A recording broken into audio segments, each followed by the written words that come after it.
berkurang programnya, tidak segetol 10 atau 5 tahun yang lalu. Pada 3 tahun terakhir ini program internasional, dulu HIV/AIDS ya, yang dulu merupakan program internasional juga, sekarang masih masuk program internasional tentang penanggulangan hepatitis. Dalam studi epidemiologi, pada kasus-kasus hepatitis itu penyumbang utamanya adalah orang dengan adiksi nafsa, itu penyumbang utamanya. Sehingga adiksi nafsa menjadi menjadi link kerja dengan penanggulangan hepatitis. Yang lebih utama adalah hepatitis C malah. Itu studi epidemiologiknya, kasus terbanyak hepatitis C itu pada pengguna nafsa. Setelah pengguna nafsa adalah pada lingkungan hemodialisis, ya, kalau di hepatitis C. Kalau HIV/AIDS juga sama, kasus terbanyak adalah pada pengguna nafsa, setelah itu pada heteroseksual. Ya. Itu pada HIV. Kalau hepatitis terutama pada nafsa, kemudian pada hemodialisis. Ya. Itu yang merupakan link kerja. Ya. Beberapa ini saya cepat dulu, nanti sebenarnya ini ada rapat bagian ya, jamnya sama, tapi saya masuk karena sudah kita rencanakan, ya kita teruskan dulu. Tentang itu isu internasional ya, isu internasionalnya adalah bahwa kecanduan nafsa dikaitkan dengan HIV/AIDS. Maka saya sering di dalam ceramah-ceramah saya itu mengistilahkan poros nafsa HIV, ya, poros nafsa HIV. Kemudian yang kedua poros nafsa hepatitis, yaitu program internasional, program nasional maupun program yang ada di dinas kesehatan atau kesehatan masyarakat. Ini sudah menjadi program isu program yang mengglobal. Itu. Jadi nanti jangan kaget kalau Anda yang di penyakit dalam ada program HIV, ada program hepatitis, itu linknya dengan nafsa. Ya, karena sebagai faktor utama penyebabnya itu. Kemudian tentang jenisnya ya. Jenis nafsa saya kira Anda bisa melihat di PPDGJ atau ICD, yaitu di blok 10 sampai 19. Ya, di ICD ya, International Code of Diagnosis ya, atau PPDGJ, kalau adiksi nafsa ada di blok 10 sampai 19. Untuk adiksi ini, adiksi cybernet game addiction belum masuk, ya belum masuk pada kode diagnosis, ya. Tapi itu juga banyak juga itu untuk adiksi cybernet game addiction, ya. Itu nanti di F10 sampai 19. Yang penting pada F10 sampai 19 itu yang perlu banyak dipelajari, yang pertama adalah alkohol, ya. Pertama alkohol, kemudian yang kedua itu opioid, yang ketiga itu kanabinoid, yang keempat ATS atau stimulansia, ATS atau stimulansia, yang kelima benzodiazepin, yang keenam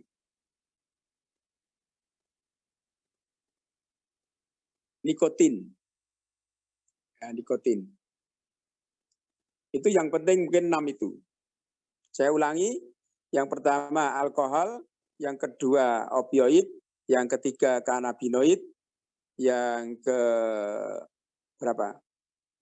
4 itu ATS, yang kelima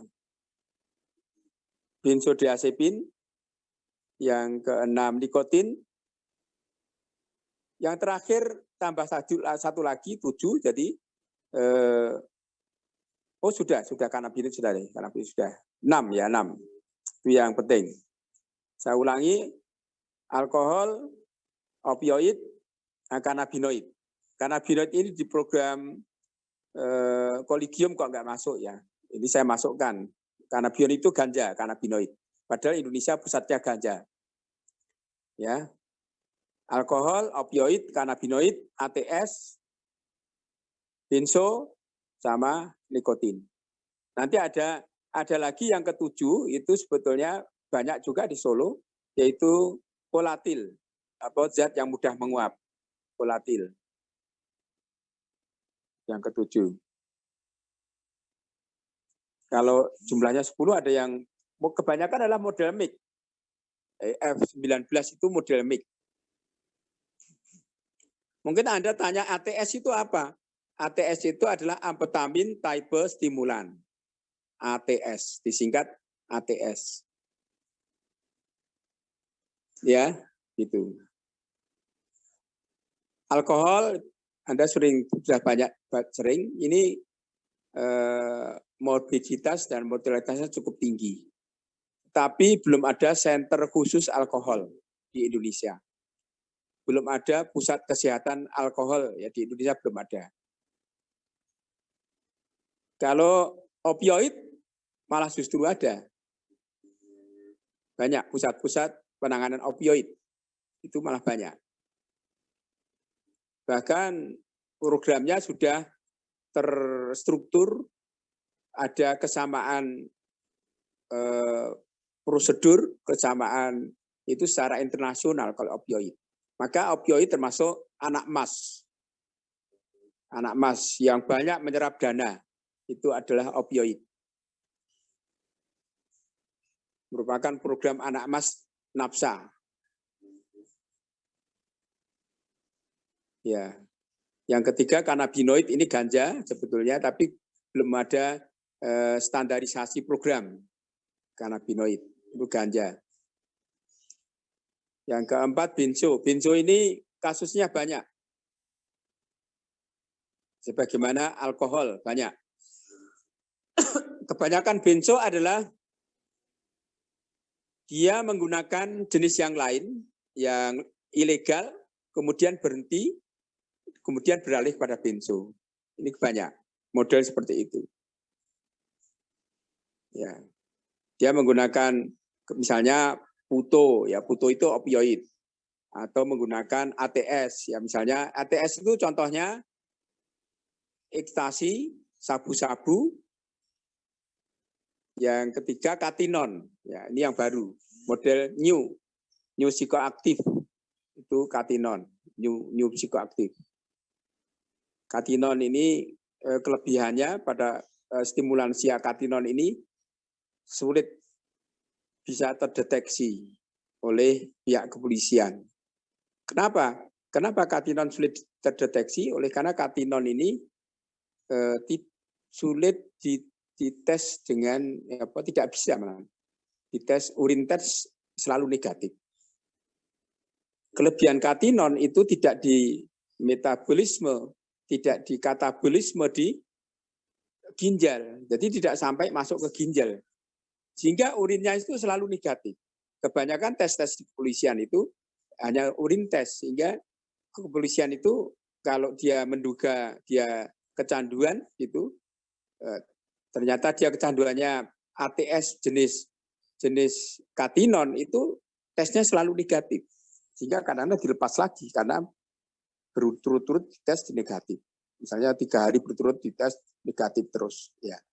Jadi memang tidak bisa dites dengan urin tes. Harusnya dengan darah, tes darah atau pakai saliva misalnya. Ya, bisa atau pakai rambut malah bisa. Itu untuk katinon deteksi, kebanyakan tesnya itu urin tes ya, jadi selalu negatif kalau urin tes. Itu katinon. Katinon adalah jenis ATS ya. Amfetamin type stimulan, itu ATS, kepanjangannya ATS. Jangan ATS ini apa anti tetanus apa serum, bukan. Ya memang anti tetanus serum menggunakan istilah ATS, tapi ATS di nafsa adalah amfetamin type stimulan. Yaitu jenis-jenis yang sering digunakan. Efeknya adalah ada tiga kelompok. Efek stimulansia, efek depresan, dan efek halusinogen. Jadi efeknya tiga itu. Efek utama ya, efek utama tiga. Kadang-kadang secara medik dibagi menjadi tiga. Stimulansia, depresan, kemudian halusinogen. Itu tadi efeknya tiga macam. Halusinogen di sini mewakili nafsa yang berefek halusinogen, ilusi atau waham misalnya gitu, itu disebut dengan tipe halusinogen nanti. Kalau stimulansia ini membuat hipomanik, panik ya, membuat hiperaktif, itu stimulansia ya. Kalau depresan yang otomatis memang sering membuat depresi ya. Karena depresi sistem saraf pusat memang begitu. Tapi pada penggunaan stimulansia, kalau dia mengalami withdrawalnya ya depresi sering timbul depresi. Itu kalau stimulansia. Gejala-gejalanya itu efeknya itu dikelompokkan ke itu. Stimulansi kalau stimulansia cenderung ke moodnya meningkat, kemudian kalau depresia ya cenderung moodnya menurun. Kalau halusinogen itu cenderung kepada bentuk gangguan isi pikiran, ke psikosis ya. Ya. Itu tentang jenis-jenisnya. Kemudian tentang patofisiologi. Ya, tentang patofisiologi. Tentang patofisiologi yang penting adalah dipengaruhi oleh jenis zat, tipe zat, apakah stimulansia, apakah depresan, apakah halusinogen memang. Pada umumnya patofisiologinya bisa menggunakan banyak tipe ya, bisa yang sering untuk kita ya menggunakan teori neurotransmitter yang paling banyak itu. Menggunakan neurotransmitter. Dan neurotransmitter yang paling utama adalah dopamin. Di mana pada adiksi nafsa, adiksi itu terjadi ya hiperdopaminergik ya, utamanya ke arah prefrontal cortex. Itu yang mungkin yang penting. Jadi dopamin ya, mungkin juga endorfin. Endorfin ini merupakan ya pada pengguna nafsa itu endorfinnya meningkat dan itu merangsang dopamin. Jadi di pusatnya dopamin di VTA, ya. Di VTA, ventral tegmental area, itu pusatnya dopamin, di situ dirangsang oleh endorfin sehingga dopamin mengalir. Ya. Nah, dopamin ini, teori dopamin menjadi teori utama yang nanti berkaitan dengan terapinya. Pada terapi adiksi itu cenderung menggunakan dopamin blocker. Cenderung menggunakan dopamin blocker. Itu. Karena terjadi hiperdopamin. Tapi pada dopamin di sini berbeda dengan skizofrenia. Dopamin ini sebagai pressure effect. Pressure effect. Pressure effect itu membuat cenderung kepada gembira ya, ke arah manik ya, ke gembira. Membuat rasa cinta atau kangen, mengangani ya, membuat rasa kangen. Itu pressure effect, membuat rasa nikmat.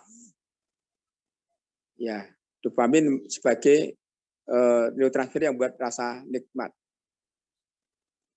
Sehingga apa? Sehingga pasien yang sudah terpapar dopamin ini, dia akan pengen mengulang terus, yaitu efek berikutnya.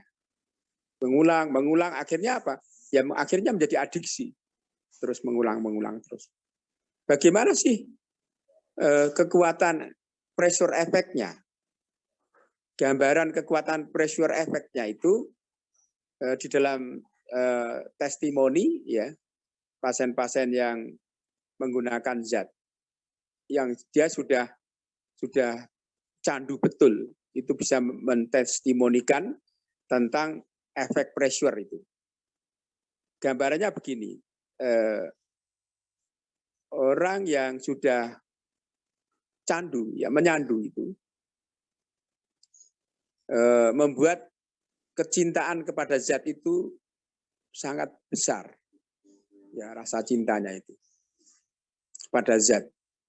Artinya apa? Kalau dia pisah dengan zatnya itu, dia menderita, jadi withdrawal, dia menderita. Nah, kalau digambarkan ya orang sudah pecandu, dia duduk di kamar gitu. Di kamar itu ditaruh zat nafsa, misalnya foto gitu. Kemudian di kamar juga ditaruh wanita tercantik, ya wanita tercantik misalnya. Itu pecandu itu, bentar. Ya, halo, assalamualaikum.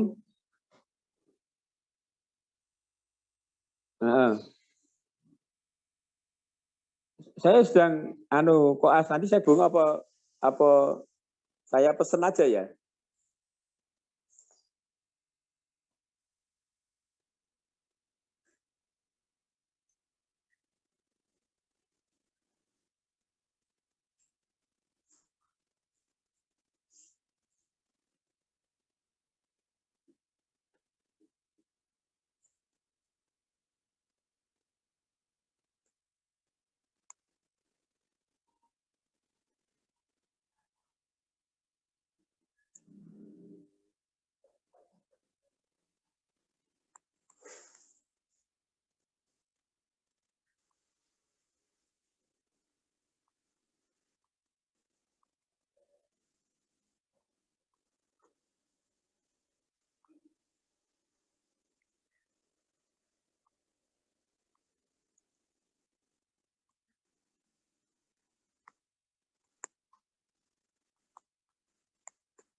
Ya, maaf.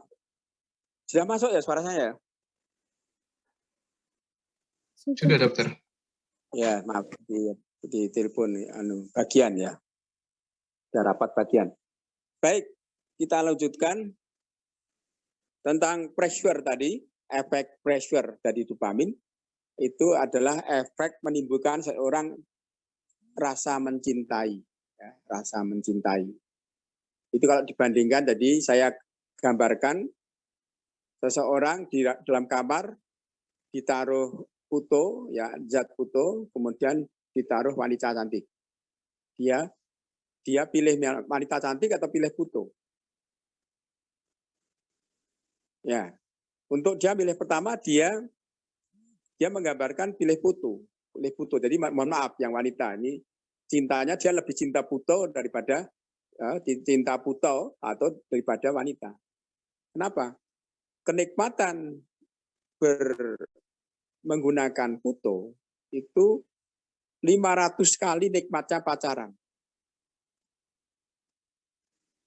Atau kalau dia sampai puncaknya hubungan seks suami istri gitu, dia nikmatnya bisa 10 kali nikmat hubungan seks suami istri. Jadi kalau dia menggunakan zat itu lebih nikmat katanya daripada hubungan suami istri. 10 kali lebih kuat. Jadi dia pilih itu, maka pilih zat. Sehingga itu kadang-kadang sulit diterapi seperti itu. Ya. Itu efek daripada pressure ya.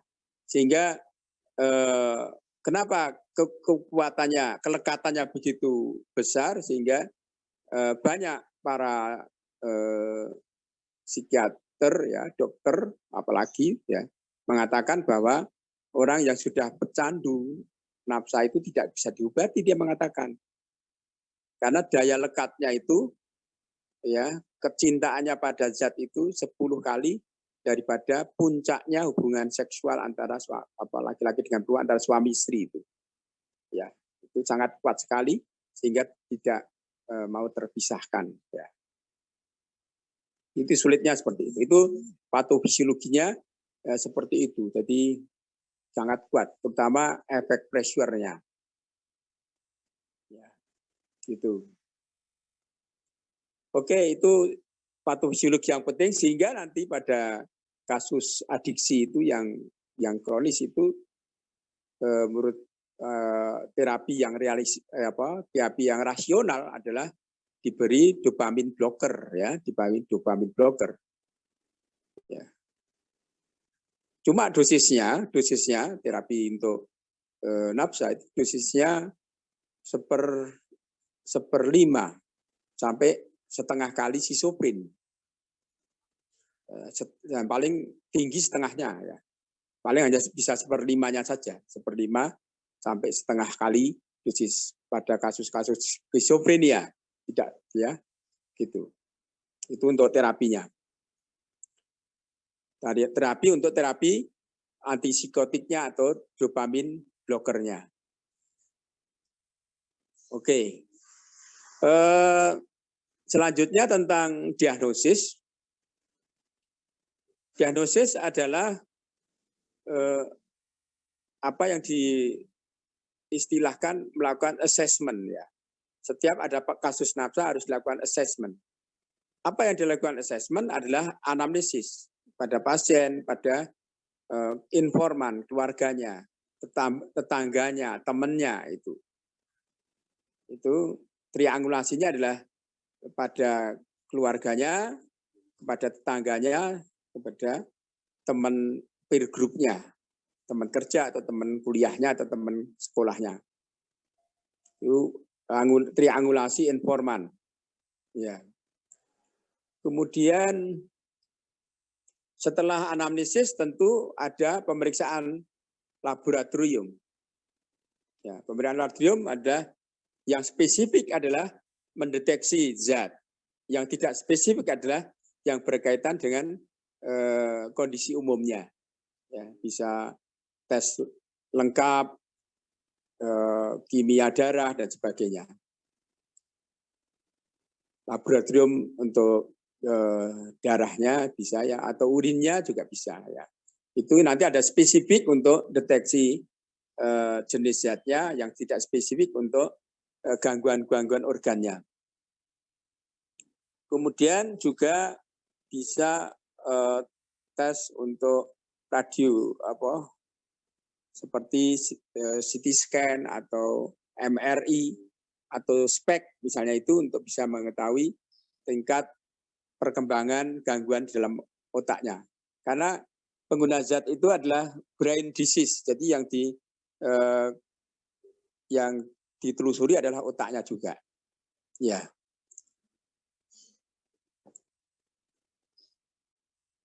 Ya, tingkat gangguannya itu bisa, gangguan otaknya bisa fungsional, bisa struktural. Kalau fungsional artinya yang terganggu neurotransmitternya. Kalau kita menelusuri interleukinnya, ya interleukinnya yang terganggu. Tapi struktur otaknya masih baik. Itu nanti gangguan fungsional. Tapi pada kerusakan struktural, ya otaknya yang mengalami gangguan. Neuronnya mengalami gangguan, ya. Bisa dendritnya juga gangguan, misalnya jadi kusut, ya, seperti itu. Neuronnya bisa rusak sampai apoptosis misalnya, yaitu itu cenderung mengarah pada nanti struktural. Yang gambaran utamanya bisa terjadi pelebaran ventrikel otak, misalnya berarti ini sudah kelanannya sudah struktural. Ya. Kemudian ada tes tambahan lagi, pendukung tes tambahan lagi, misalnya kalau di kita di Muwardi ada yang namanya pemeriksaan ASIS. ASIS itu kepanjangan daripada alkohol, smoking, substance use, involvement, screening test atau ASIS. Itu nanti akan melihat angka kecanduannya. Dengan ASIS akan melihat angka kecanduannya. Itu saya minta dilakukan tes yang rutin. Itu namanya tes ASIS. Ya, tes dengan wawancara terstruktur menggunakan instrumen. Jadi mengikuti instrumen.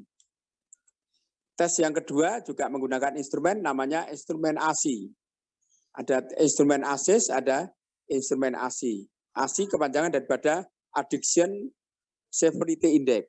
Tadi kalau ASIS, alkohol, smoking, substance use, involvement, screening test. Itu namanya ASIS, ASSIST.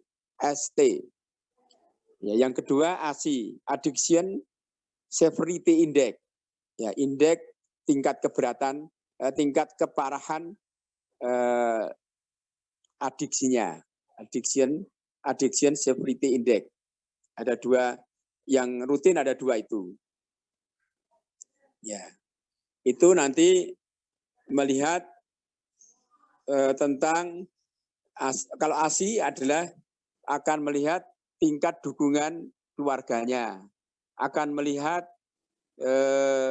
kelainan fisiknya, akan melihat kelainan psikiatrinya, akan melihat aspek legalitas zatnya, akan melihat tingkat tingkat kriminalitasnya. Nah, itu nanti pakai ASI. Ya, itu nanti dari situ maka assessment itu akan menentukan pilihan terapinya. Ya. Pilihan terapinya, sasaran terapinya yang terakhir, sasaran terapinya adalah ada 3 sasaran. Sasaran pertama adalah abstinensia. Ya, sasaran abstinensia adalah berhenti total, harus berhenti total. Itu abstinensia. Apa yang dilakukan yaitu farmakologik atau non farmakologik. Farmakologik dan non farmakologik. Ya, itu kalau berhenti total. Sasaran kedua adalah substitusi. Sasaran pertama adalah abstinensia, sasaran kedua substitusi. Substitusi dilakukan apabila sasaran pertama gagal. Maka melakukan substitusi. Bagaimana substitusinya? Itu tergantung zatnya. Kalau dia jenis opioid, itu menggunakan ya yang umum di Muwardi, yang rutin menggunakan metadon. Substitusinya. Selain metadon, nanti bisa menggunakan buprenorfin atau Subutex. Kalau Anda kenal di masyarakat, dia diobati Subutex, yaitu buprenorfin. atau Subuxone, ya ada lagi yang sering itu untuk opioid. Untuk alkohol, ya dulu menggunakan benzodiazepin.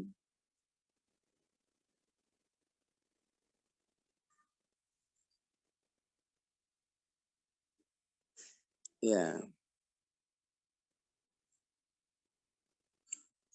Ini tergantung zatnya ya.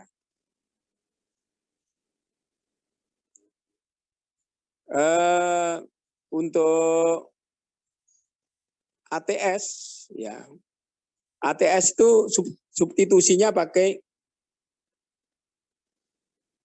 diktroamfetamin atau metilpenidat yang sering.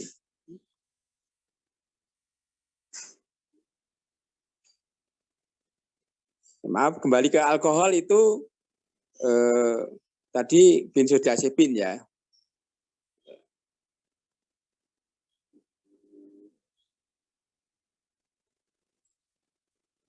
Kalau ATS, ya apakah sabu, apakah ekstasi itu pakai diktroamfetamin atau metilpenidat.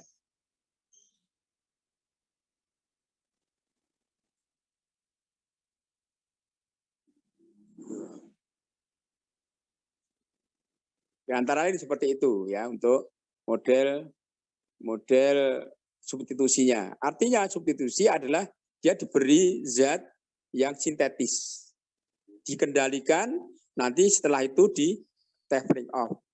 Prinsip substitusi adalah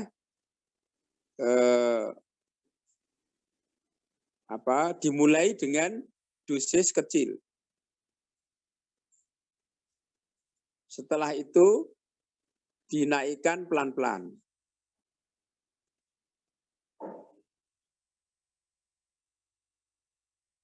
Dosis kecil, naik pelan-pelan.